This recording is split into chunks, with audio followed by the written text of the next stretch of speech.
নির্বাচনের পূর্ববর্তী সময়ে নির্বাচনের যে আচরণবিধি আছে সেটি লঙ্ঘিত হয়েছে মর্মে অভিযোগ করে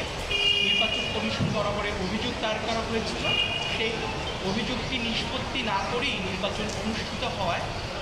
নির্বাচনে যিনি পরাজিত প্রার্থী সম্পাদক প্রার্থী ছিলেন তিনি একটি রিপিটিশন দায়ের করেছেন। তার বক্তব্য হচ্ছে যে এই অভিযোগটি নিষ্পত্তি করে তারপরে নির্বাচন অনুষ্ঠান করা উচিত ছিল এবং সেটি দেখভাল করবার দায়িত্ব ছিল যারা এই চলচ্চিত্র সমিতির